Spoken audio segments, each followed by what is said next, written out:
बिस्मिल्लाहिर्रहमानिर्रहीम। उम्मीद करता हूँ आप सब लोग खैरियत से होंगे और गुड हेल्थ के अंदर होंगे। आज का जो हमारे पास टॉपिक है वो 9.4 की एक्सरसाइज से पहले जो उसकी थ्योरी और एग्जांपल्स हैं उनको हम डिस्कस करेंगे। टॉपिक का नाम है geometrical properties of polygon and their application. ठीक है, रबी जितनी इल्मा अल्लाह हमारे इल्म में इजाफा फरमा। टॉपिक की तरफ चलते हैं। इसमें हम देखेंगे कि पॉलीगॉन की जो प्रॉपर्टीज़ हैं वो क्या होती हैं और उनको हम कहाँ कहाँ पे इस्तेमाल करते हैं। तो अ regular polygon has all sides and all angles equal. अब यहाँ पे पॉलीगॉन हमारे पास दो तरह की होती है, एक रेगुलर पॉलीगॉन होती है और एक इरेगुलर पॉलीगॉन होती है। अभी हम बात कर रहे हैं रेगुलर पॉलीगॉन। जो रेगुलर पॉलीगॉन होती है उसकी जितनी भी साइडें होती हैं वो आपस में इक्वल होती हैं और उनके एंगल भी आपस में इक्वल होते हैं। और अगर एक इरेगुलर की बात करेंगे तो ऐसी पॉलीगॉन होती है जिसकी साइडें भी मुख्तलिफ होंगी और उसके एंगल भी मुख्तलिफ हो सकते हैं। Some of common regular polygons are, जो कॉमन हम आम तौर पे लेते हैं रेगुलर पॉलीगॉन्स को, उसके अंदर इक्विलेटरल ट्रायंगल होती है। उसके अंदर तमाम एंगल भी उसके सेम होते हैं और साइडें भी इक्वल होती हैं। तीन साइडों वाली जो क्लोज फिगर होती है उसे हम ट्रायंगल कहते हैं। और अगर उसकी तमाम साइडें बराबर हों, तमाम एंगल बराबर हो तो उसे इक्विलेटरल ट्रायंगल कहते हैं। इसी तरह स्क्वायर के अंदर तमाम एंगल जो है 90 के होते हैं और तमाम साइडें बराबर होती हैं। और रेगुलर पेंटागॉन, पेंटागॉन क्या होता है जिसके अंदर हमारे पास 5 साइडें होती हैं और उनके भी एंगल आपस में बराबर होते हैं। और रेगुलर हेक्सागोन, इसको भी हम रेगुलर लेते हैं। तो इनके अंदर ये जितनी भी हमने बात की है पॉलीगॉन्स की, इन तमाम के अंदर उनकी साइडें भी बराबर होंगी और उनके एंगल भी बराबर होंगे। स्क्वायर के अंदर तमाम साइडें बराबर होंगी, एंगल भी बराबर होंगे। पेंटागॉन के अंदर 5 साइडें होंगी और 5 साइडें बराबर भी होंगी और उनके एंगल भी बराबर होंगे। इसी तरह ये हमारे पास हेक्सागोन है। इसके साथ हम यहाँ पे ये देख लेते हैं, यहाँ पे ये देखना भी ज़रूरी है कि हमारे पास जो फिक्स, ये हम बात कर रहे हैं पेंटागोन या हेक्सागोन की, तो उसके अंदर साइड्स कितनी है और उसके अंदर जो एंगल्स है वो कितने हैं। तो ये देख लेते हैं। यहाँ पे ये हमारे पास, यहाँ पे आपको समझाने के लिए हमने ये पिक्चर ली है। यहाँ पे हमारे पास ये पॉलीगॉन्स है। सबसे पहले हमारे पास पॉलीगॉन है जिसको हम ट्राइंगल का नाम दे रहे हैं। ठीक है, इसकी 3 साइडें होती है और 3 एंगल होते हैं। उसके बाद क्वाड्रिलेटरल आती है, इसकी 4 साइडें होती है और 4 एंगल होते हैं। पेंटागोन, पी से पेंटागोन हमारे पास जो होती है इसके अंदर 5 साइडें होती है और 5 एंगल होते हैं। उसके बाद हेक्सागोन हमारे पास है, हेक्सागोन की 6 साइड्स होती हैं। ठीक है, इसी तरह हेप्टागोन है। ठीक है, हेप्टागोन की 7 साइडें होती हैं और ऑक्टागोन की 8 साइडें होती हैं। नोनागोन की हमारे पास 9 साइडें होती हैं और डेकागोन की जो साइडें हैं वो हमारे पास 10 होती हैं। ये आपने याद रखना है। ठीक है, हम इनको गिन भी सकते हैं इस तरह से, देखें 1 2 3 4 5 6 7 8 9 और 10। ठीक है, तो ये इसको आपने याद रखना है। ट्राइंगल की 3 साइडें, क्वाड्रिलेटरल की 4, पेंटागोन की 5, हेक्सागोन की 6, हेप्टागोन की 7, ऑक्टागोन की 8, नोनागोन की 9 और डेकागोन की 10 साइड्स जो हमारे पास होती हैं। इनको आपने याद रखना, फिर हम आगे एक्सरसाइज को सॉल्व कर सकेंगे। ठीक है, चलते हैं आगे। उसके बाद हमारे पास है सम ऑफ इंटीरियर एंगल। जो इंटीरियर एंगल होते हैं हमारे पास पॉलीगॉन्स के अंदर, जैसे ट्रायंगल की बात की है, क्वाड्रिलेटरल की बात की है, तो उनके जो अंदर वाले एंगल होते हैं उनका जो सम है वो हम कैसे निकाल सकते हैं। तो उसका आसान सा फार्मूला है वो हमने याद करना है। The formula sum of interior angles of the n sided polygon. N side polygon का मतलब है चाहे उसकी साइड जो है 5 हो, 6 हो, 7 हो, 8, एन की जो वैल्यू होगी उतनी साइड की पॉलीगॉन हमारे पास आ जाएगी। ठीक है, मिनिमम 3 साइड्स वाली हो सकती है, तो 3 साइड्स हम ट्राइंगल के लिए यूज़ कर सकते हैं। तो उसका जो फॉर्मूला है, अगर हमारे पास एक पॉलीगॉन दी है उसके अंदर वाले जो एंगल है उनका सम निकालने का जो फॉर्मूला वो हमारे पास किसके इक्वल है, वो है n-2 और उसके साथ आपने 180 को मल्टीप्लाई करवा देना है। जैसे for a regular n sided polygon, वो फार्मूला हमारे पास क्या, और अगर एंगल्स का सम निकालना है तो हम कैसे निकालेंगे, इंटीरियर एंगल का, जो अंदर एंगल बन रहे हैं उनका सम निकालने के लिए हम फार्मूला यूज़ करेंगे n-2 मल्टीप्लाई बाय 180। एन यहाँ पे किसको रिप्रेजेंट कर रहा है, उसकी साइड्स को रिप्रेजेंट कर रहा है कि उसकी साइड्स कितनी। फॉर एग्जांपल अगर हम ट्राइंगल की बात करेंगे तो यहाँ पे n3 लेंगे। इसी तरह अगर हम क्वाड्रिलेटरल की बात करेंगे तो n को 4 ले लेंगे। और इसी तरह अगर हम पेंटागोन की बात करेंगे तो फिर n को कितना ले लेंगे, 5 लेंगे। उसके बाद है एक्सटीरियर एंगल, जो बाहर वाले एंगल है उसकी अगर हम बात करें तो वो कैसे निकालेंगे। For a regular n sided polygon each the size of interior angle. ठीक है, तो यहाँ पे हमारे पास उन एंगल का सम है, ये ऊपर जो है उन तमाम एंगल्स का सम है। और अगर हमने एक जो इंटीरियर एंगल है उसको मालूम करना हो, ये तो तमाम एंगल्स का सम आ रहा है ना, तो उसके अंदर जो है हमारे पास एंगल बन कितने रहे। उसके बाद है इंटीरियर एंगल, आप फाइंड कैसे कर सकते हैं कि एक साइड का एंगल जो है वो कितना बन रहा है अगर वो रेगुलर पॉलीगॉन है। और यहाँ पे हम रेगुलर पॉलीगॉन की बात कर रहे हैं, हम ऐसी पॉलीगॉन की बात नहीं कर रहे जिसकी साइडों की लेंथ जो है डिफरेंट होगी। अगर हम रेक्टेंगल की बात कर रहे हैं, सॉरी हम ट्राइंगल की बात कर रहे हैं, तो वो हमारे पास इक्विलेटरल ट्राइंगल है जिसकी तमाम साइडें बराबर होती हैं। और अगर हम स्क्वायर की बात करें तो इसकी भी तमाम साइडें बराबर होती हैं। ठीक है, और यहाँ पे हम रेगुलर ले रहे हैं जिसकी तमाम साइडें बराबर होंगी, चाहे आप पॉलीगॉन कौन सी मर्जी ले रहे हो। ठीक है, तो यहाँ पे अगर हमारे पास अगर इंटीरियर एंगल अगर हमने निकालना तो उसका फॉर्मूला क्या है, n-2 मल्टीप्लाई बाय 180 और जितनी उसकी साइड है उससे डिवाइड कर दें, तो जो एक हमारे पास अंदर वाला एंगल है कितने का बन रहा है वो हमारे पास आ जाएगा। ठीक है, for instance a regular hexagon, hexagon हमारे पास कैसी शक्ल होती है जिसके अंदर हमारे पास 6 साइडें होती हैं, तो यहाँ पे एन की वैल्यू को 6 ले रहे हैं। ठीक है, अब हम ये देखते हैं कि उसके अंदर जो साइड है उसके एक एंगल की वैल्यू जो है वो कितनी आती है, तो उसके लिए आप क्या फॉर्मूला यूज़ करेंगे, ये वाला यूज़ करेंगे। और अगर आपने तमाम एंगल का सम निकालना है तो फिर ये वाला यूज़ करेंगे, n-2 मल्टीप्लाई बाय 180। यहाँ पे 6 लिखें, 6 - 2 करेंगे 4 आ जाएगा, 4 को 180 से मल्टीप्लाई करें तो हेक्सागोन के तमाम एंगल का सम आ जाएगा। लेकिन अगर आप यही चाहते हैं कि एक साइड के ऊपर कितने का एंगल बन रहा है तो वो आपने कैसे निकालना है, n-2 मल्टीप्लाई बाय 180 और डिवाइडेड बाय जितनी उसकी साइड से डिवाइड कर देना है। अब हम हेक्सागोन की बात करें तो n की वैल्यू 6 ले लेंगे, इधर भी 6 पुट करें इधर भी 6 पुट करें, 6 - 2 करेंगे तो 4 आ जाएगा, 4 को इससे मल्टीप्लाई करेंगे तो 720 आ जाएगा। उसके बाद यहाँ पे 6 से इसको डिवाइड करेंगे तो 120 आ जाएगा। इसका मतलब ये हुआ कि जो हमारे पास हेक्सागोन होती है उसके एक साइड का जो अंदरला एंगल होता है वो हमारे पास कितने का होता है, 120 का होता है। और यहाँ से आप उसके जो अंदर वाले जितने भी एंगल हैं उनकी वैल्यू भी आप निकाल सकते हैं। क्या करें, सिर्फ n-2 मल्टीप्लाई बाय 180, 6 से n की जगह पे 6 पुट करें, उसमें से 2 निकालें और 180 से मल्टीप्लाई कर दें तो उसके तमाम एंगल्स का सम आ जाएगा। उसके बाद है हमारे पास एक्सटीरियर एंगल, जो बाहर वाले एंगल है वो कैसे निकाल दें, the sum of all the exterior angle of a polygon is always वो हमारे पास कितने होते हैं, अगर हम बाहर वाले तमाम एंगल्स का सम करें, the sum of all the exterior angles of a any polygon, कोई भी पॉलीगॉन अगर हमारे पास है उसके जो बाहर वाले एंगल हैं उसका जो सम होता है वो 360 बनता होता है हमेशा। अब यहाँ पे जनरल पॉलीगॉन की बात कर रहे हैं, रेगुलर की नहीं बात कर रहे।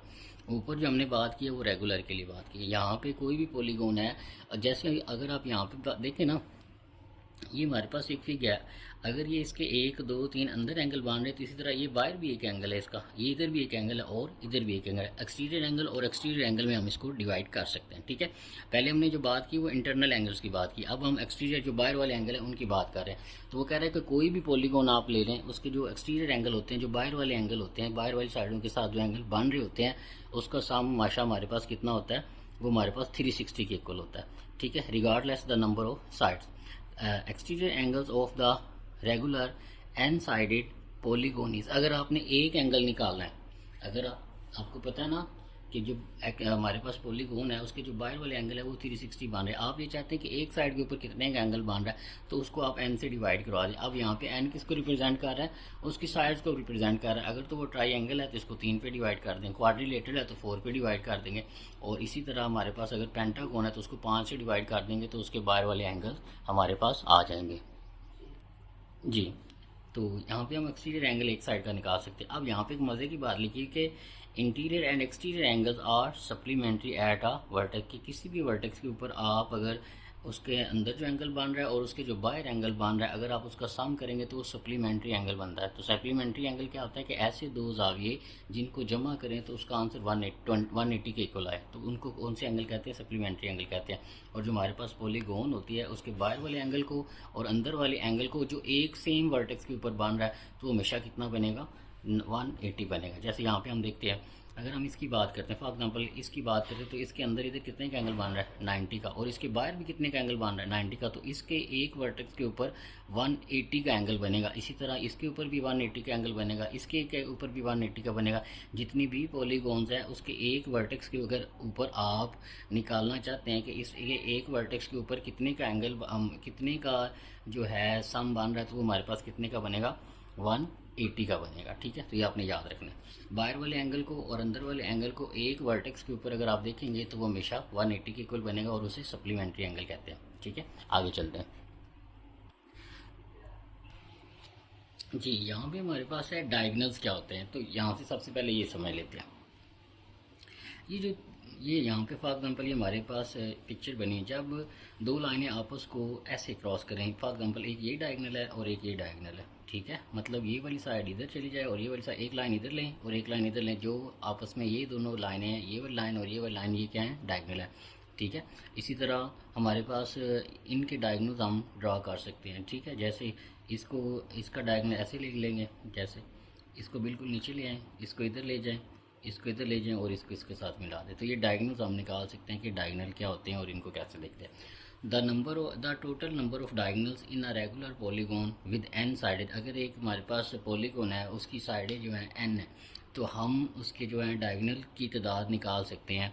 उसका फॉर्मूला हमारे पास है n into n minus three divided जी। नेक्स्ट है हमारे पास symmetry. A regular n sided polygon has rotational symmetry and reflexive symmetry both of order n, के हमारे पास अगर कोई पॉलीगॉन है और उसकी जितनी साइडें हैं उसके अंदर जो रोटेशनल सिमेट्री होगी और रिफ्लेक्सिव सिमेट्री होगी वो भी उतनी होगी। फॉर एग्जांपल अगर हम ट्रायंगल की बात करते हैं तो उसकी तीन साइडें हमारे पास, तो उसके अंदर जो रोटेशनल सिमेट्री हैं वो भी तीन होंगी और उसके अंदर जो रिफ्लेक्सिव सिमेट्री हैं वो भी हमारे पास कितनी होंगी, तीन होंगी। और अगर हम रेगुलर पॉलीगॉन की बात करते हैं तो ये हमारे पास एक ट्राइंगल है। अगर हम इसकी मिसाल लें तो रोटेशनल सिमेट्री से मुराद क्या है, ए बी सी लिख लें। एक बार इसको घुमाएंगे तो फिर भी ये वैसी शक्ल रहेगी, दोबारा घुमाएंगे फिर भी वैसी शक्ल रहेगी, तीसरी बार घुमाएंगे ठीक है तो फिर भी ये उसकी शक्ल अपनी पहले वाली हालत में आ जाएगी। तो इसकी रोटेशनल सिमेट्री जो हमारे पास क्या बन जाएगी, तीन बन जाएगी। अब रिफ्लेक्सिव सिमेट्री का क्या मतलब है कि शक्ल को इस तरह से काटें, दो हिस्सों में डिवाइड करें कि एक हिस्सा जो है दूसरे का शीशा लगे। जैसे हम शीशे के अंदर अपने आप को देखते हैं तो हमारा अक्स बिल्कुल उसी तरह हमें नजर आता है। तो इस ट्राइंगल को अगर आप यहाँ से हाफ से काट दें तो जितनी इधर है उतनी इधर बनेगी, इसी तरह इसको हाफ से काट दें जितनी इधर बनेगी उतनी इधर बनेगी, और इसी तरह अगर इसको भी हाफ से काट दें तो जितनी इधर बनेगी इतनी ही उधर बनेगी। और यहाँ पे ये यही बात कर रहा है कि जो पॉलीगॉन होती है हमारे पास, जितनी उसकी साइड्स होती हैं उसकी रोटेशनल सिमेट्री भी उतनी होती है और उसकी रिफ्लेक्सिव सिमेट्री भी उतनी होती है। रोटेशनल सिमेट्री का मतलब ये कि इसको घुमाएं तो इसकी शक्ल वैसे रहे, और रिफ्लेक्सिव का मतलब ये कि अगर आप इसको काटें भी तो दूसरा उसका साया लगे बिल्कुल। तो इसके अंदर रोटेशनल सिमेट्री भी थ्री है और इसकी रिफ्लेक्सिव सिमेट्री भी हमारे पास क्या है, थ्री है ठीक है। ये हमारे पास एक पॉलीगॉन है।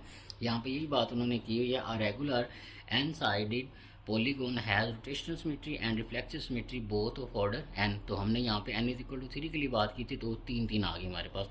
A regular hexagon has six line of symmetry and six rotational symmetry of order six. तो हेक्सागोन जो हमारे पास उसके अंदर जो रोटेशनल सिमेट्री है वो हमारे पास क्या आएगी, सिक्स आएगी, और लाइन ऑफ सिमेट्री जिसे हम रिफ्लेक्सिव के तौर पे भी देख रहे हैं वो भी हमारे पास कितनी आएगी, सिक्स आएगी। A regular n sided polygon can be obtain by rotated 360 over n and will looks like the same ठीक है। तो अगर हमारे पास एक एन साइडेड पॉलीगॉन है और अगर आप उसको रोटेट करें 180 डिवाइडेड बाय एन के फॉर्म में तो हमारे पास वो बिल्कुल उसी तरह से दिखाई देगी ठीक है। उसके बाद हमारे पास ज्योमेट्रिक जो प्रॉपर्टीज ऑफ ट्राइंगल है इसको देखते हैं बाय टू, ये फॉर्मूला है। फॉर एग्जांपल हम यहाँ पे n इज इक्वल टू 4 के लिए क्वाड्रिलेटरल के लिए डायगोनल की बात करते हैं तो यहाँ पे 4 आ जाएगा, 4 माइनस 3 करेंगे तो 1 आ जाएगा, 4 1 से मल्टीप्लाई होगा तो वो तो 4 ही रहेगा, 2 पे डिवाइड करेंगे तो वो 2 आंसर आ जाएगा। इसका मतलब ये होगा कि अगर हमारे पास पॉलीगॉन क्वाड्रिलेटर है जिसकी हमारे पास चार साइडें हैं, n की जगह पे 4 लगाएंगे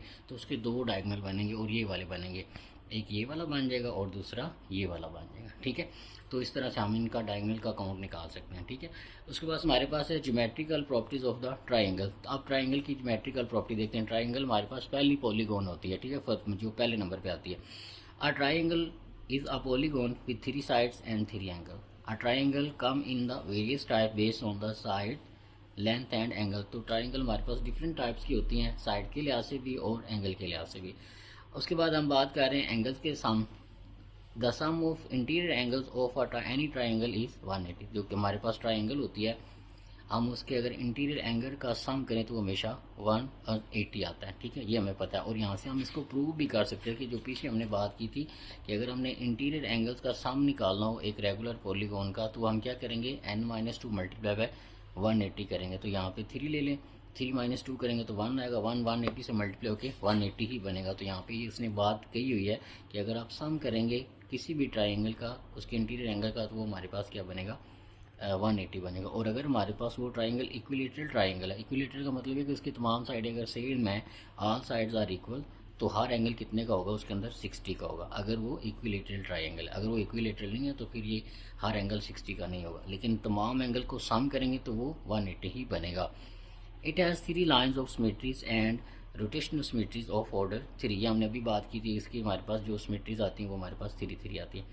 and isosceles triangle 2 sides are equal. Isosceles triangle कैसी होती है, जिसकी दो साइडें हमारे पास क्या होती हैं, इक्वल होती हैं। एंड द एंगल ऑफ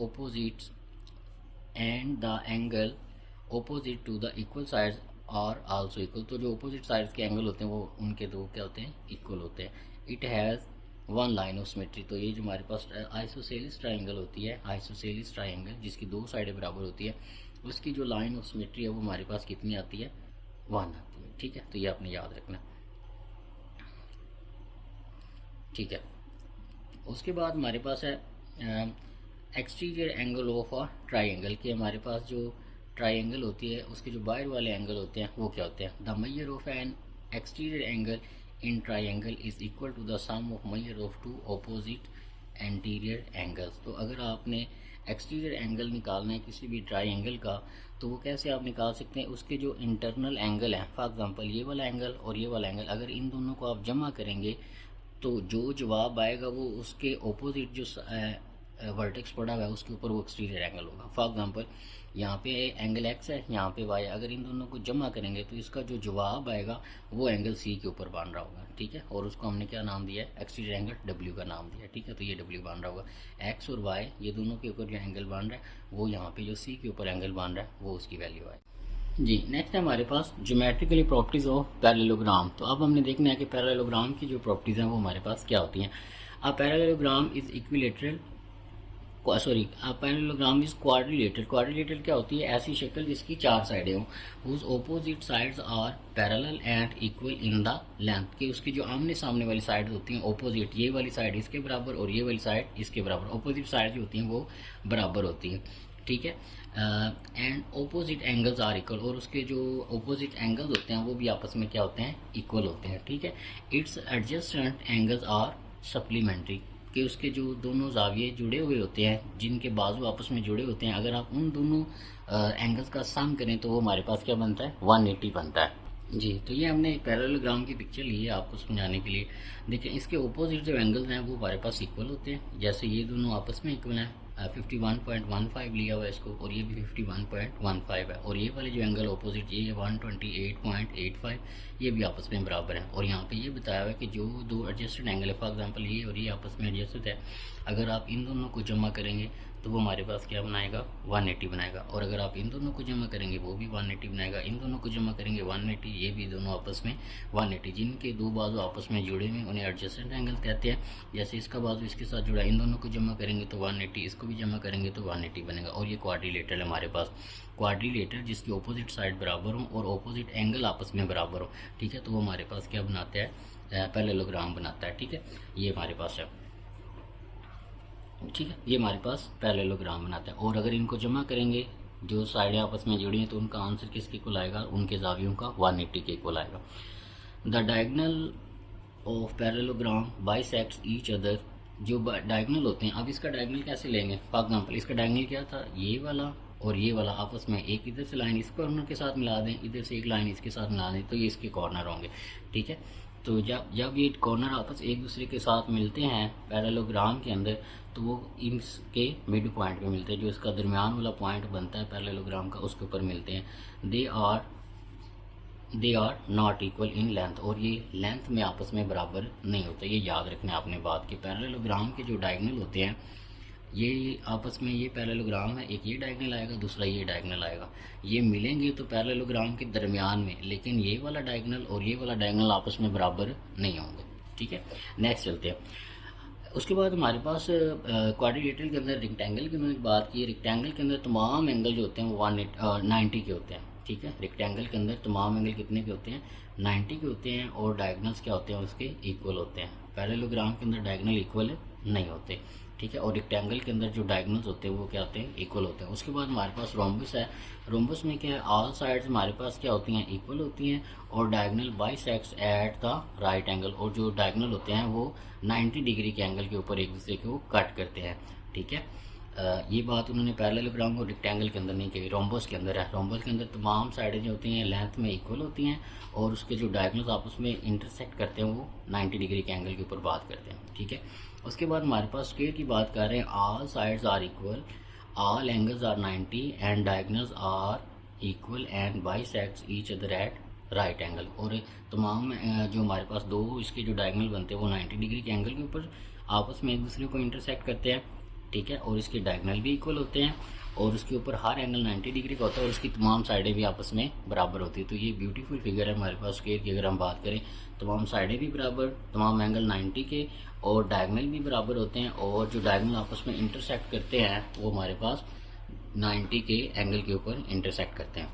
उसके बाद हमारे पास है find the measure each, find the measure मालूम करें, पैमाइश करें ऑफ ईच इंटीरियर एंगल, अंदर वाले एंगल की ऑफ अ रेगुलर पेंटागोन। तो एक पेंटागोन है हमारे पास, उसका जो अंदर वाले एंगल बन रहे हैं उसके ऊपर साइडों के ऊपर वो हमने मालूम करने हैं। तो हमारे पास फार्मूला है n-2 multiply by 180 divided by n। n यहाँ पे नंबर ऑफ साइड को रिप्रेजेंट कर रहा है। तो पेंटागोन के अंदर 5 साइडें होती हैं, तो दोनों तरफ 5, इधर भी 5 और इधर भी 5 पुट कर देते हैं। ठीक है, 5 - 2 हो जाएगा मल्टीप्लाई बाई 180 डिवाइडेड बाई 5। इसको सॉल्व करेंगे तो पेंटागोन के हर वर्टेक्स के ऊपर जो इंटीरियर एंगल हमारे पास बनेगा वो 108 का बनेगा। ठीक है, और उसके बाद अगर हम इसके एक्सटीरियर एंगल की बात करें तो वो कैसे निकालें, 360 को जितनी साइड है उस पर डिवाइड करा दें। तो 360 को 5 पे डिवाइड करा देंगे तो ये पेंटागोन के बाहर वाले वर्टेक्स के ऊपर जो एंगल बन रहा है वो वाला आ रहा है। ये कौन सा वर्टेक्स है, जो अंदर वाले वर्टेक्स पे एंगल बन रहा है, और ये बाहर वाले वर्टेक्स के ऊपर एंगल बन रहा है। और हमने ये बात भी डिस्कस की थी कि जो हमारे पास पॉलीगोन होती है उसके एक वर्टेक्स के अगर आप सम निकालें, इंटीरियर अंदर वाले पे जाविया बन रहा है, जो बाहर वाले पे जाविया बन रहा है वो हमेशा किसके इक्वल होता है, 180 के इक्वल होता है। तो ये इंटीरियर पे जो एंगल बन रहा है ये वाला है, और बाहर वाले पे जो वर्टेक्स पे बन रहा है वो ये वाला। तो इन दोनों को जमा करेंगे तो हमारे पास 180 आ जाएगा। ठीक है, तो ये इंटरेस्टिंग फैक्ट था हमारे पास। ठीक है, इसको हमने देखा। ठीक है, थोड़ा सा ऊपर जाना है। ठीक है, ये अंदर वाले वर्टेक्स पे जो एंगल बन रहा है और ये बाहर वाले वर्टेक्स पे जो एंगल बन रहा है, इन दोनों को जमा करेंगे तो हमारे पास 180 आ जाएगा। ठीक है, नेक्स्ट चलते हैं। उसके बाद है एप्लीकेशन ऑफ पॉलीगॉन्स के। एप्लीकेशन इसकी क्या है, कहाँ हम इसको इस्तेमाल करते हैं। आर्किटेक्ट्स यूज़ पॉलीगॉन इन बिल्डिंग डिज़ाइन, बिल्डिंगों के डिज़ाइन बनाने के लिए इस्तेमाल करते हैं। While engineering relay on them make strong structure like bridge. तो इंजीनियर जो होते हैं बिल्डिंगों के ऊपर जो बनाते हैं, ब्रिज वगैरह बनाते हैं, उसको मजबूत बनाने के लिए पॉलीगॉन्स का सहारा लेते हैं। ठीक है, इसको हम देख भी सकते हैं जी। ये आप सबको पता होगा, ये आईफल टावर है। ठीक है, तो अगर आप इसके अंदर स्ट्रक्चर के अंदर अगर आप इसके स्ट्रक्चर के अंदर गौर करें तो इसके अंदर डिफरेंट शेप्स को मिलाया हुआ है। ठीक है, डिफरेंट शेप्स हैं इसके अंदर, स्केल भी हैं। ठीक है, इसके अंदर जो है हमारे पास ट्रायंगल्स भी हैं, उनको जोड़ के तो ये देखें कि एक लोहे की इमारत को उन्होंने कितनी मजबूती से बनाया। तो ये सारा जो है ना, ये हमारे पास सारी पॉलीगॉन्स, डिफरेंट पॉलीगॉन्स रेगुलर भी हो सकते हैं, इसके अंदर इरेगुलर भी हो सकती हैं। तो डिफरेंट पॉलीगॉन्स को उन्होंने ना जोड़ के तो ये स्ट्रक्चर बनाया, और ये कितना मजबूत है। ये इसकी एप्लीकेशन है, रियल लाइफ एप्लीकेशन है ये हमारे पास पॉलीगॉन की। ये हमारे पास आईफल टावर जो है। ठीक है, उसके बाद आगे चलते हैं। इन art design polygons can help create beautiful pattern and 3D models. तो यहाँ पे हमारे पास आर्ट्स वगैरह की जो क्लासेस होती हैं, पेंटिंग वगैरह की वाली या डिज़ाइनिंग वाली, उसके अंदर हमारे पास पॉलीगॉन्स जो होती हैं ब्यूटीफुल पैटर्न और स्ट्रक्चर हमारे पास रिप्रेजेंट करती हैं। इसकी छोटी सी आम सी मिसाल हम ले लेते हैं। हमारे घरों के अंदर जो हम फर्श की टाइलिंग वगैरह करवाते हैं, कुछ लोग ये स्टाइल बनवा लेते हैं, कुछ ये कुछ ये कुछ ये कुछ इस तरह का बनवा लेते हैं, कुछ इस तरह के पैटर्न अपने फर्श के ऊपर लगवाते हैं, ठीक है, फ्लोर के ऊपर, और कुछ इस तरह के भी पैटर्न लगा सकते हैं। तो ये सारी जो डिज़ाइनिंग की हुई है ये डिफरेंट पॉलीगॉन्स मिलके बनाते हैं। ठीक है, तो ये इसकी एप्लीकेशन है इसके साथ। उसके बाद हमारे पास है on the map polygon show area like cities और लैंड बाउंड्रीज। तो पॉलीगॉन्स को हम डिफरेंट कंट्रीज़ और सिटीज़ का एरिया बताने के लिए भी हम इस्तेमाल करते हैं। फॉर एग्जांपल ये हमने मैप लिया है थोड़ा सा, तो ये अगर आप मैप की बात करें तो इसके अंदर हमारे पास ये डिफरेंट कंट्रीज़ के मैप जो हैं वो बताए गए हैं। ठीक है, ये इसका मैप है, ये हमारे पास एक मैप इस कंट्री का है। ठीक है, इसी तरह ये हमारे पास एक मैप है कंट्री का। ठीक है, तो ये और लैंग्वेज के अंदर मैप बताए हुए। लेकिन अगर आप मैप के ऊपर देखेंगे बट जो बड़ा नक्शा होता है आपके स्कूल या कहीं आपको अकेडमी वगैरह में भी मिल सकता है। ठीक है, तो अगर आप अपनी बुक वगैरह में देखें तो वहाँ भी आपको मिल जाएगा। तो मैप्स के अंदर पॉलीगॉन्स को इस्तेमाल किया जाता है डिफरेंट कंट्रीज़ की बाउंड्री बताने के लिए। ठीक है, कि ये इतनी बाउंड्री इसमें लगी है, ये इतनी बाउंड्री इस कंट्री की है, इसके बाद आगे इसकी बाउंड्री है, इसी तरह इसकी बाउंड्री, ये इतनी बाउंड्री इसकी है, ये इतनी बाउंड्री इसकी है। तो इस तरह से मैप के ज़रिए भी हम जो है बताते हैं, पॉलीगॉन को इसके अंदर इस्तेमाल करके बताते हैं कि इतनी बाउंड्री इस कंट्री की है या इतनी सिटी की है। Polygons are also use in video games and animation to build the character and scenes. तो पॉलीगॉन्स को हम गेम्स के अंदर भी और जो एनिमेशन कार्टून वगैरह हम देखते हैं उसके अंदर भी इसको इस्तेमाल करते हैं। In science they appear in molecular shape. Different molecules की शेप में भी पाए जाते हैं। पॉलीगॉन जो होते हैं, मालिक्यूल जो होते हैं हमारे पास, उनको हम पॉलीगॉन्स के स्ट्रक्चर के साथ कंपेयर करके उसके ऊपर भी वर्क करते हैं। नेचुरल पैटर्न के अंदर हम इसका वर्क करते हैं, लाइक हनी कॉम, ठीक है, जो कुदरत की तरफ से स्ट्रक्चर हमारे पास बनता है। अगर आपने देखा हो तो even in design of the telescope mirror, ठीक है, अगर आप थोड़ा सा गौर करें तो हमारे पास ये जो पॉलीगॉन्स होती है, डिफरेंट पॉलीगॉन्स मिल के हमारे पास ये जो शहद की मक्खियाँ होती हैं, ये जो छत्ता बनाती हैं, उसका जो स्ट्रक्चर होता है वो भी हमारे पास डिफरेंट पॉलीगॉन्स के स्ट्रक्चर में बनाती हैं। तो ये हमारे ने पिक्चर ली है आपको समझाने के लिए। ये देखिए, ये शहद की मक्खी है, और इसका जो अगर आप बात करें इसके छत्ते की, या इसके जो बनता है घर जो अपना बनाती है, वो भी डिफरेंट पॉलीगॉन्स को बना के ये पॉलीगॉन लिए हुए हैं उसने, और इनका स्ट्रक्चर मिल के उस फॉर्म में इसको बनाती है। जो मक्खियाँ होती हैं वो अपना घर पॉलीगॉन के स्ट्रक्चर को की फॉर्म में बनाती हैं, ठीक है। और अगर आप थोड़ी सी बात करें तो इसके स्ट्रक्चर में कोई आपको गैप नहीं मिलेगा, एक के साथ एक बिल्कुल जुड़े होते हैं, ठीक है। तो ये देखें, कुदरत की चीज़ों में भी हमें जो है पॉलीगॉन्स की एप्लीकेशन नज़र आती हैं। उसके बाद हमारे पास है there simple versatile shapes make polygon essential in many field. तो ये इस तरह की जो शक्लें होती हैं इनके हमारे पास पॉलीगॉन की ये अपने आप को ज़रूरी इन फील्ड्स के अंदर साबित करती हैं कि पॉलीगॉन्स का इन फील्ड के अंदर होना ज़रूरी है। इसी तरह अगर आप आईफल टावर जो बना हुआ है उसके अंदर जो स्ट्रक्चर या जो आपने ट्रायंगल या स्क्वायर या जो भी चीज़ें उसके पॉलीगॉन्स लिए हैं आपने उसको बनाने के लिए, अगर वो ना हो तो आप वो स्ट्रक्चर शायद उतना मजबूत ना हो और वो गिर जाए। और दूसरे नंबर पे आपने कोई एक वीडियो गेम खेली होगी, जैसे वो इधर से एक ट्रक है, इधर भी एक हमारे पास स्पोर्ट है, इधर भी एक स्पोर्ट है, दरमियान में नदी बह रही है, तो ट्रक के ऊपर लोड है और आपने ट्रक को गुजारना है इधर से, और पुल आपने अपनी मर्ज़ी से बनानी है, तो पुल आप बना देते हैं। फिर पुल को सपोर्ट देने के लिए आप नीचे डिफरेंट स्ट्रक्चर जो हैं, ट्रायंगुलर स्ट्रक्चर या लाइन या स्क्वायर या रेक्टेंगल, इस तरह के नीचे स्ट्रक्चर यूज़ करते हैं और उसको मजबूत बनाते हैं और आप ट्रक को गुजारते हैं। और अगर आपके जो स्ट्रक्चर आपने बनाया है उसके अंदर वो मजबूत नहीं है, मतलब स्ट्रक्चर, तो फिर क्या होता है हमारे पास, वो जब ट्रक हम आगे से गुजारने की कोशिश करते हैं तो ब्रिज जो होती है वो लूज़ होती है और वो गिर जाती है, ठीक है। आपने ये गेम खेली होगी, ठीक है। तो गेम्स के अंदर भी हम ये चीज़ें समझाई गई हैं, और रियल लाइफ के अंदर भी ये चीज़ें समझाई गई हैं कि एक दरिया अगर बह रहा है हमारे पास, ये रिवर है और ये दरिया बह रहा है हमारे पास, तो हमने जो पुल बनानी है उसके अंदर हमने उसको जो स्पोर्ट्स देनी है, वहाँ पे भी हम पॉलीगॉन्स का इस्तेमाल करते हैं। और यहाँ पे बड़ा ज़रूरी है, अगर हम जो सूटेबल पॉलीगॉन्स है या सूटेबल लेंथ जो है या सूटेबल साइड अगर वहाँ पे नहीं रखते उस ब्रिज के लिए, तो वो ब्रिज जो होती है उसके टूटने का ख़तरा होता है, ठीक है। तो यहाँ पे भी इसको हम रियल लाइफ के अंदर इसको इस्तेमाल करते हैं, ठीक है। तो ट्रायंगल हम ट्रायंगल का इस तरह से निकाल सकते हैं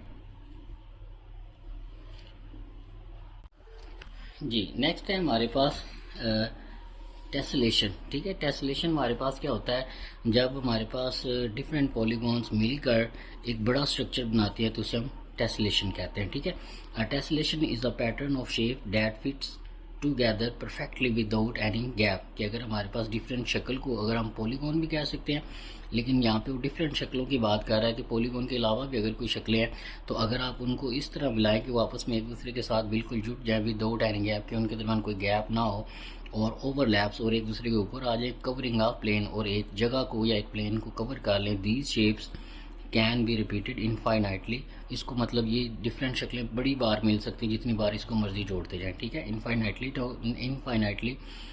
to create a repeating pattern, और इनको आप बेहिसाबा तौर पे जोड़ते जाएं और ये एक हमारे पास एक ख़ास किस्म का जो पैटर्न बनाती हैं उसे हम टेसलेशन कहते हैं, ठीक है। Tessellation can be repeated using a single shape, आप टेसलेशन जो है एक शक्ल को बार बार रिपीट करते हुए भी बना सकते हैं या डिफरेंट शक्ल को कंबाइन करके भी इसको बना सकते हैं। दे कैन बी रेगुलर और इरेगुलर, और वो जो शक्लें आप ले रहे हैं वो रेगुलर भी हो सकती हैं और इरेगुलर भी हो सकती है। They can be exhibit various symmetries and pattern, तो ये हमारे पास पैटर्न और सिमेट्री डिफरेंट हमें दे सकती हैं।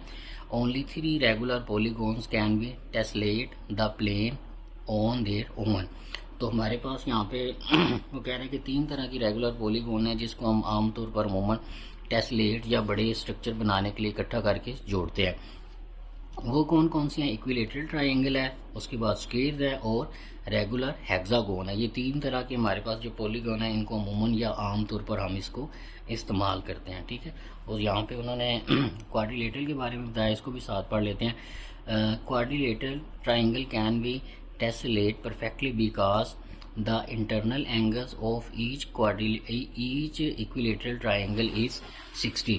तो वो कह रहा है कि हमारे पास जो इक्विलेटरल ट्रायंगल है इसको हम टेसलेट कर सकते हैं स्ट्रक्चर बनाने के लिए, डिफरेंट स्ट्रक्चर बनाने के लिए, बड़ा स्ट्रक्चर बनाने के लिए, क्योंकि इनकी शक्ल एक जैसी होती है और इनके तमाम के एंगल क्या होते हैं? 60 डिग्री के होते हैं। And 6 of this triangle meet at a point from a 360। तो छः तरह की अगर हम इक्विलेटरल ट्रायंगल को जोड़ दें तो उनके दरमियान एक पॉइंट बनेगा, उसके ऊपर वो 360 का एंगल बनाती हैं। और आपने ये याद रखना है कि जब हमारे पास डिफरेंट पॉलीगॉन्स को हम जोड़ें और उनके दरमियान कोई गैप नहीं होगा, तब उनके पॉइंट्स के ऊपर जो उनका पॉइंट बनेगा, जिस पॉइंट के गिर्द उनको हम जोड़ रहे हैं, उनके दरमियान जो है 360 का एंगल बनता जाएगा। और अगर यहाँ पे उनको जोड़े और उनके दरमियान आपस में 360 का एंगल नहीं बनेगा तो फिर वो परफेक्टली जो है जुड़ेंगे नहीं, उनके दरमियान गैप रहेगा। तो यहाँ पे वो ये कह रहा है कि अगर आप इक्विलेटरल ट्रायंगल को जोड़ेंगे तो 6 जोड़ेंगे ना, तो आपके पास एक पॉइंट ऐसा बन जाएगा जिसके ऊपर 360 का एंगल बनेगा। और आप देखेंगे कि जब आपने उन 6 को जोड़ा है तो उनके दरमियान कोई गैप नहीं होगा। all allowing them to fill space seamlessly. Square can tessellate perfectly because each square has internal angle 90 and four sides meet at a point and form 360 angle. इसी तरह वो ये कह रहा है कि यहाँ पे हमारे पास जो स्क्वायर शक्ल है, ठीक है, अब स्क्वायर की तमाम साइडें बराबर होती हैं और अगर आप एक इधर रख ले, एक इधर रख ले, एक इधर रख ले, और इधर रख ले, और एक जो दरमियान में पॉइंट बनेगा वहाँ पे वो सिंगल पॉइंट बनेगा जहाँ पे हमारे पास 360 का एंगल बन रहा है। कि मतलब इन जो चारों हमने रखी हैं स्क्वायर रखी है, उनके दरमियान कोई भी हमारे पास जो है गैप नहीं होगा। हमने टेसलेट करना, जो स्ट्रक्चर को हम कंबाइन करते हैं पॉलीगॉन्स को जोड़ के, वही टेसलेट होती हैं कि अगर हम उनको चेक करें तो उनके एक के दरमियान जो है 360 का एंगल बन रहा होगा, ठीक है, और उनके दरमियान कोई गैप नहीं होगा, ठीक है। उसके बाद हमारे पास यहाँ पे उन्होंने बात की है regular pentagon and other polygon with angle that doesn't add up 360 each vertex can not form a gap free pentagon. यहाँ पे वो ये कह रहे हैं कि अगर आप कोई इस तरह की पेंटागोन ले लें, regular pentagon and other pentagon, एक रेगुलर पेंटागोन ले लें और दूसरी पेंटागोन ले लें। रेगुलर का मतलब ये है कि जिसकी तमाम साइडें बराबर हों, और फिर उसके साथ ऐसी पेंटागोन ले लें जिसकी तमाम साइडें बराबर ना हो। जब आप उनको जोड़ेंगे तो आप देखेंगे कि आप उनको जब एडअप करेंगे तो उनके दरमियान कोई दरमियान वाला सेंट्रल पॉइंट ऐसा नहीं होगा जहाँ पे 360 का एंगल पूरा बन रहा हो किसी एक वर्टेक्स के ऊपर। तो अगर 360 का एंगल उनके दरमियान नहीं बनेगा तो उनके दरमियान गैप हमेशा रहेगा, ठीक है, और फिर हम उसको टेसलेट नहीं कर सकते, वो पॉसिबल नहीं है। टेसलेट कब होगा? जब वो स्ट्रक्चर मिलेंगे आपस में और एक पॉइंट के दरमियान जो उनका सेंट्रल पॉइंट फॉर एग्जाम्पल बन रहा होगा, तो वहाँ पे 360 का जो है हमारे पास एंगल बनना चाहिए और उनके दरमियान शक्लों के दरमियान गैप नहीं होना चाहिए, ठीक है। अगर आप रेगुलर पेंटागोन ले रहे हैं और एक ऐसी पेंटागोन ले रहे हैं जो रेगुलर नहीं है, मतलब उसकी साइडें डिफरेंट है, साइडें इसकी भी 5 है, साइडें इसकी भी 5 है, लेकिन इसकी पांचों साइडें बराबर हैं, इसकी पांचों साइडें बराबर नहीं है, तो आप इसको जोड़ेंगे तो ये कभी भी टेसलेट नहीं करेंगे, स्ट्रक्चर ऐसा नहीं बनेगा जिसके दरमियान गैप ना हो। तो अगर आपने टेसलेट करना है, शक्लों के दरमियान गैप नहीं होना चाहिए और उनके दरमियान 360 का जो एंगल है दरमियान वाले पॉइंट्स के दरमियान वो मैच करना चाहिए, तो उसके लिए ये 3 शक्लें वो ले रहे हैं। क्वाड्रिलेटरल ले रहे हैं, इक्विलेटरल ट्रायंगल ले रहे हैं, और स्क्वायर ले रहे हैं, और रेगुलर हेक्सागोन ले रहे हैं, ठीक है। तो इन तीनों को आपने याद रखना है। दे हैव सिमेट्री, इनके दरमियान सिमेट्री है। हेक्सागोन इंटीरियर एंगल का जो इंटीरियर एंगल होता है हेक्सागोन के अंदर वो कितने का होता है? 120 का होता है, ठीक है। And tessellate perfectly because 3 hexagon meet each each vertex from the form a 360। तो अगर हम 3 हेक्सागोन ले लें और वो रेगुलर हों तो आप देखेंगे दरमियान वाले पॉइंट पे उनके दरमियान 360 का एंगल बन जाएगा और उनके दरमियान गैप नहीं होगा। With no space creating natural looks inspired by the honeycomb. और ये जो हनीकॉम्ब के अंदर हमारे पास स्ट्रक्चर बनता है, जो शायद मक्खियों के शहद वाला छत्ता जो बनता है वो भी हमारे पास इसी तरह का बनता है। यहाँ पे हमारे पास रेगुलर टेसलेशन उन्होंने बताई हुई है, ठीक है। ये हमारे पास स्ट्रक्चर बन रहा है रेगुलर शक्ल के अंदर, और ये इरेगुलर टेसलेशन दिया हुआ है कि इनके दरमियान गैप है और ये डिफरेंट स्ट्रक्चर हमारे पास मिल रहे हैं। यहाँ पे सेम स्ट्रक्चर बन रहे हैं, इनके दरमियान किसी के दरमियान गैप नहीं हो रहा। अगर आप देखें यहाँ पे भी 360 का एंगल बन रहा है, यहाँ पे भी, यहाँ पे भी, यहाँ पे भी, यहाँ पे भी, यहाँ दरमियान वाले पॉइंट्स जितने भी हैं वहाँ पे 360 का एंगल बन रहा है। और यहाँ पे आप देखेंगे तो ऐसा पॉसिबल नहीं है, इनके दरमियान हमारे पास क्या होगा, गैप होगा, ठीक है। उसके बाद आगे चलते हैं, हमारे पास यहाँ पे हमारे पास ये स्ट्रक्चर दिए हुए हैं, ठीक है। तो यहाँ पे उन्होंने ये बताया हुआ कि ये जो है रेगुलर टेसलेशन है, ठीक है। तो इनके दरमियान गैप नहीं है। अगर आप यहाँ पे बात करें, यहाँ पे भी 360 है, यहाँ पे भी 360, यहाँ पे भी 360, तो दरमियान में जितने भी पॉइंट्स हैं वहाँ पे 360 बन रहा है। और ये इरेगुलर टेसलेशन है, ठीक है, कि मतलब इनके दरमियान हमारे पास शक्लों के अंदर क्या है, ये इरेगुलर है, बन 360 रहा है, ठीक है, लेकिन ये शक्लें जो है इरेगुलर हैं, कि मतलब इरेगुलर टेसलेशन है कि एक शक्ल हो रहा है दूसरी शक्ल हो रहा है, ये रेगुलर टेसलेशन है, ठीक है। तो इनको आपने फ़र्क रखना है इनमें। अगर आप गौर करेंगे तो ये भी 360 एंगल बन रहा है, इसके ऊपर भी ओवरऑल बनाएंगे, इसके ऊपर भी ओवरऑल 360 बना है, लेकिन ये शक्लें डिफरेंट पॉलीगॉन्स हैं, ठीक है। लेकिन ये रेगुलर पॉलीगॉन है कि एक तरह की शक्लें हैं, इनकी सारों की लेंथ विड्थ सारी क्या है, एक जैसी है, तमाम लंबाइयाँ इनकी क्या है, सेम है, ठीक है। लेकिन यहाँ पे डिफरेंट जो है शेप्स वो यूज़ करके टेसलेशन की गई है, ठीक है। तो यहाँ पे डिफरेंट शेप्स के जरिए टेसलेशन की गई जिसे हम इरेगुलर टेसलेशन कह रहे हैं, और यहाँ पे सिंपल एक किस्म की जो है शक्ल यूज़ की गई जिसे हम रेगुलर टेसलेशन कह रहे हैं जी। अब नेक्स्ट चलते हैं।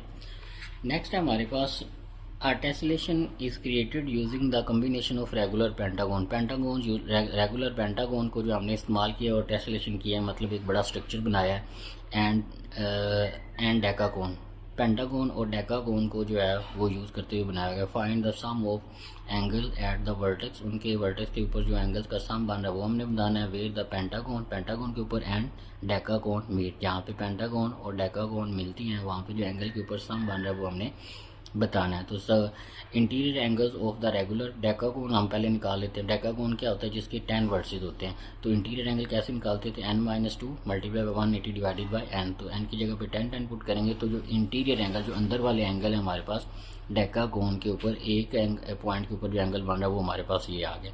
इसी तरह interior angle of regular pentagon वो हमने पीछे निकाला है। जो पेंटागोन होता है उसके ऊपर जो इंटीरियर एंगल होता है वो कितने का बन रहा होता है, 108 का बन रहा होता है। ये हमने यहाँ पे निकाला था, ये पेंटागोन के लिए काम किया था हमने। रेगुलर पेंटागोन का जो अंदरला एंगल होता है वो 108 का होता है, ठीक है। तो ये अंदरला एंगल हमारे पास किसका है, रेगुलर डेकागोन का, और ये किसका है, पेंटागोन का। अब हमने उन दोनों पॉइंट्स को जिस पे वो मिल रहे हैं उसका सम निकालना है। तो ये वाला पॉइंट और ये वाला पॉइंट, इन दोनों को ऐड कर देंगे तो वो 252 जो है वो हमारे पास बन जाएगा। और अगर आप यहाँ पे गौर करें तो ये पेंटागोन था, ये डेकागोन का इंटीरियर एंगल था, और ये किसका था, पेंटागोन का इंटीरियर एंगल था। इन दोनों को हमने जमा किया तो वो 252 डिग्री है।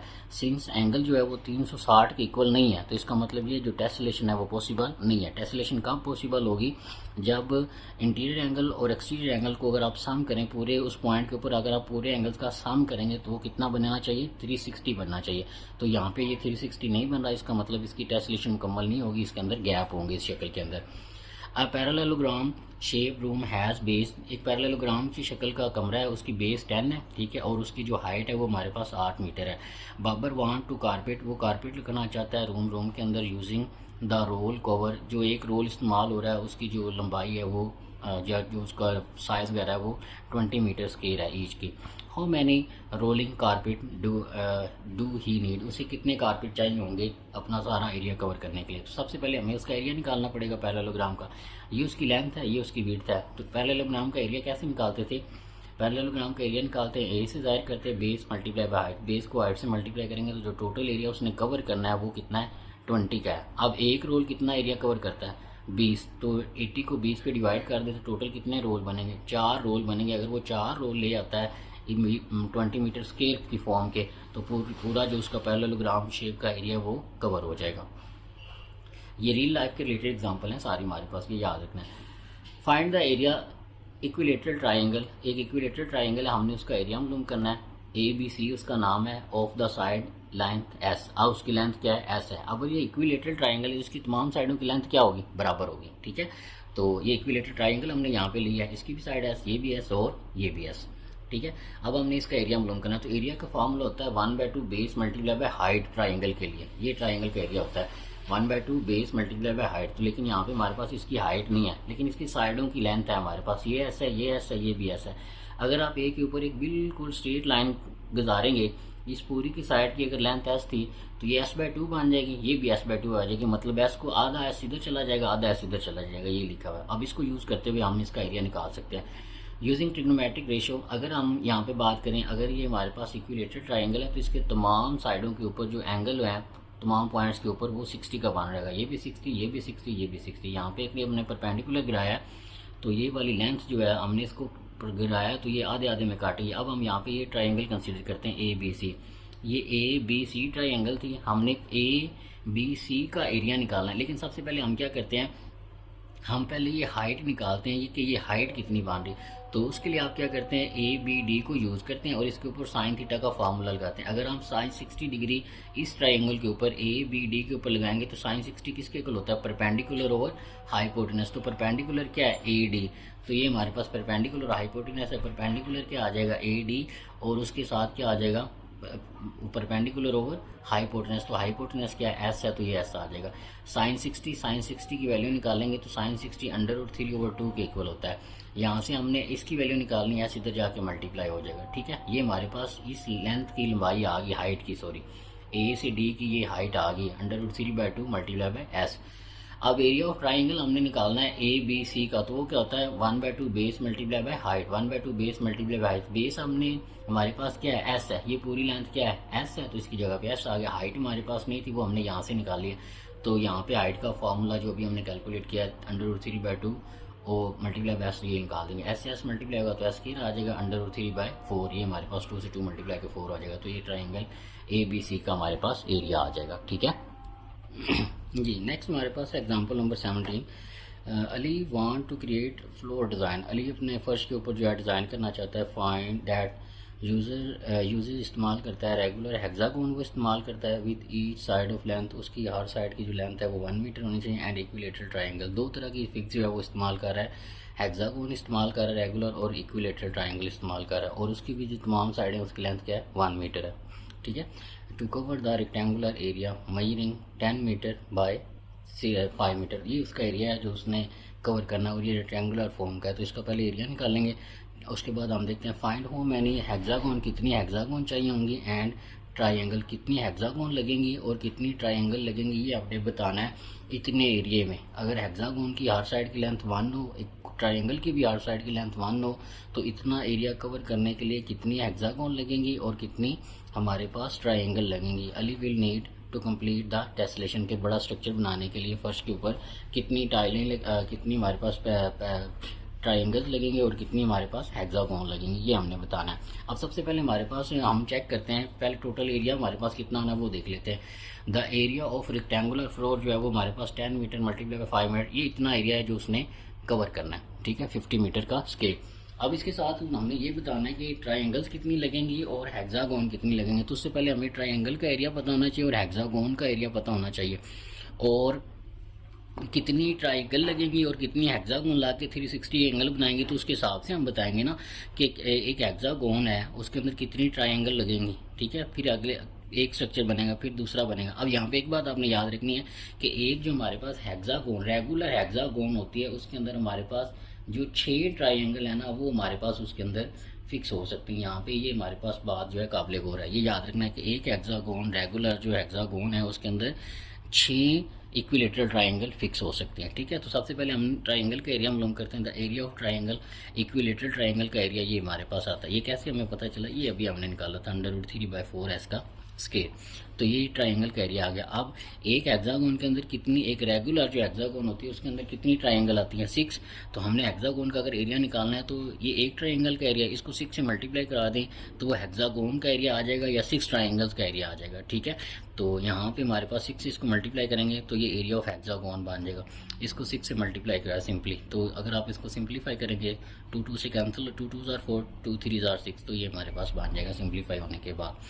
ठीक है। और उसके बाद एरिया ऑफ हेक्सागोन हम कैसे निकालेंगे, एस की वैल्यू क्या थी हमारे पास, जो साइड है उसकी वैल्यू क्या है 1, तो एस की जगह पे 1 फुट कर दें तो ये हमारे पास एक हेक्सागोन का एरिया बन जाएगा।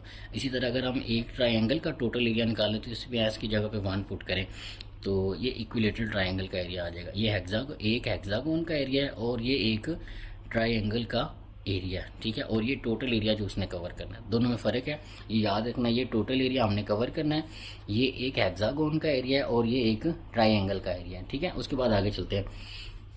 Determine arrangements, assume the pattern where one hexagon is surrounded by the 6 triangle. तो ये वही बात होगी कि जब एक हेक्सागोन ऐसे बनेगी उसके अंदर 6 जो है इक्विलेटरल ट्राइंगल आएंगे। The area covered by 1 hexagon and 6 triangle, ठीक है। तो जो एक हेक्सागोन हमने बनानी है उसके अंदर 6 जो है हमारे पास ट्राइंगल्स आएंगी, ठीक है। The total area covered by 1 hexagon and 6 triangle, तो एक हेक्सागोन और 6 ट्राइंगल मिलकर एक हेक्सागोन का पूरा बनाएंगे ना, तो एक हेक्सागोन का एरिया लगेगा और 6 ट्राइंगल का एरिया लगेगा। इन दोनों को जमा कर ले तो हेक्सागोन का एरिया क्या है वो ये है, ठीक है। और एक ट्राइंगल का एरिया क्या है, ये इनको 6 से मल्टीप्लाई करेंगे और ये टोटल एरिया जो बनेगा एक हेक्सागोन और 3 ट्राइंगल का मिलके बनेगा, ठीक है। Calculate the total number of hexagon and triangles method, तो उसका अब हमने ये ट्राइंगल मिलकर और हेक्सागोन मिलकर जो टोटल एक एरिया कवर करेंगी, 6 ट्राइंगल और एक हेक्सागोन, वो ये एरिया है। हमने जो कवर करना है टोटल ये है, तो हम ये जो टोटल कवर करना है उसको ऊपर रखते हैं और 6 ट्राइंगल और एक हेक्सागोन मिलके इतना एरिया कवर कर रही हैं, इसको इस पर डिवाइड कर दे तो इसके इतने सेट बन रहे हैं, ठीक है। तो हमारे पास इसको क्या करेंगे, ये 9.62 है सेट्स, तो अप्रोक्सीमेट हमारे पास जो surrounding rounding off you can fit 10 sets of pattern, 10 तरह के पैटर्न और 10 सेट्स पैटर्न के हम इस्तेमाल कर सकते हैं। देर पर वी नीड हेक्सागोन हमें कितनी चाहिए 10, ठीक है। और एक हेक्सागोन के अंदर कितनी होती है ट्राइंगल 6, तो 10 को 6 से मल्टीप्लाई कर दें तो 60 तरह की इक्विलेटरल ट्राइंगल चाहिए होंगी और 10 तरह की हमें हेक्सागोन चाहिए होंगी। तब हमारे पास जो इतना एरिया है हम कवर कर सकेंगे कि हर इक्विलेटरल जो ट्राइंगल है उसकी लेंथ हमारे पास 1 हो और हर रेगुलर जो हेक्सागोन है उसकी भी लेंथ हमारे पास क्या हो 1 हो। तो ये हमने फाइंड आउट करना था।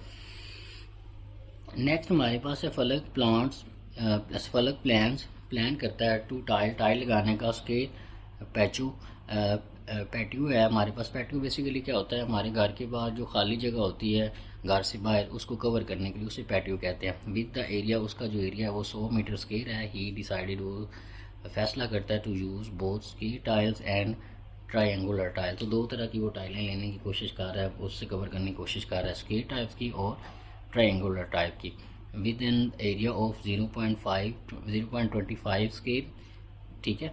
और उनका जो एरिया बनता है वो 0.25 बनता है, मतलब एक स्क्वायर का और रेक्टेंगुलर एरिया दोनों ट्रायंगल का, एक ट्रायंगुलर टाइप टाइल का और स्क्वायर टाइप टाइल का, दोनों को ऐड करें तो जो एरिया दोनों मिल के बनाती हैं वो 0.25 है। और टोटल एरिया जो उसने कवर करना है वो 100 स्क्वायर मीटर है, ठीक है।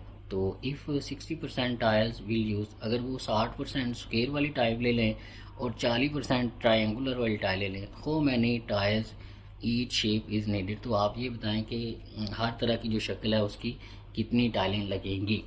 तो हमने इसको देखा कि फलक जो है 100 मीटर स्क्वायर उसने एरिया कवर करना है, ठीक है। एक स्क्वायर टाइल और एक रेक्टेंगुलर टाइप, 2 टाइलों को मिला के लगा रहे हैं और उन दोनों का जो एरिया बनता है वो 0.25 बन रहा है, 25 बन रहा है। उसके बाद वो कहता है कि अगर 60% वो स्क्वायर वाली टाइलें लगाए और 40% रेक्टेंगुलर वाली टाइलें लगाए, तो आप ये बताएं कि टोटल टाइलें जो हैं स्क्वायर वाली वो कितनी होंगी और रेक्टेंगुलर टाइलें कितनी होंगी। परसेंटेज उसकी उन्होंने बताई है, लेकिन हमने एग्जैक्ट काउंट बताना है इंटू का। तो उसके लिए आप क्या करते हैं, सबसे पहले जो टोटल एरिया था वो और जितना एरिया दोनों मिलकर कवर कर रही हैं, ईंट और टाइल दोनों मिलकर स्क्वायर टाइप की और रेक्टेंगुलर टाइल मिलकर कवर कर रही है, वो उसने दिया हुआ है। तो 100 को ऊपर रखते हैं, इस पर डिवाइड करवाते हैं तो हमारे पास टोटल काउंट आ जाएगा स्क्वायर और रेक्टेंगुलर टाइल्स मिला के कितनी लगेंगी। तो टोटल ऊपर एरिया लिखेंगे और नीचे जितना एरिया इस्तेमाल हो रहा है 2 टाइलें मिलकर कर रही हैं वो 0.25 लिखेंगे, तो इसका आंसर हमारे पास 400 टाइल्स आ जाएगा। अब हमने 400 टाइल दोनों मिक्स हैं, हमने लहदा लहदा बतानी है। तो 60% हमारे पास जो है स्क्वायर टाइल इस्तेमाल हो रही हैं 60% को 400 से मल्टीप्लाई करवा दें। जब 60% को आप सॉल्व करेंगे तो 6/100 आ जाएगा, वो इससे मल्टीप्लाई होगा तो 0.6 बन जाएगा, और 400 से मल्टीप्लाई करेंगे तो 240 हमारे पास स्क्वायर टाइलें आ जाएंगी। और 40% हमारे पास रेक्टेंगुलर टाइलें, 400 को 40% से मल्टीप्लाई कराएंगे तो 40% को जब आप सॉल्व करेंगे 40/100 करेंगे वो तो 0.4 बनेगा, उसको इससे मल्टीप्लाई करेंगे तो वो 160 बन जाएगा। तो जब इसको आप सॉल्व करेंगे तो वो हमारे पास रेक्टेंगुलर टाइल्स का काउंट आ जाएगा। तो टोटल टाइलें जो लगेंगी रेक्टेंगुलर टाइप की वो 160 लगेंगी, और स्क्वायर टाइलें जो वो 240 लगेंगी। तो इस तरह से उसका जो एरिया है वो कवर कर सकता है। ठीक है, तो ये हमारे पास टॉपिक था आज का। उम्मीद करते हैं आपको इसके, तो ये आज का हमारा टॉपिक था। उम्मीद करता हूँ आपको इसकी अच्छे तरीके से समझ आएगी। अगर आपका कोई क्वेश्चन है तो उसको पूछिएगा, इंशाल्लाह उसको क्लियर कर जाएगा। अगर आप चैनल पे नए तो इसे सब्सक्राइब करिएगा। अपना ख्याल रखिएगा। अल्लाह हाफिज़।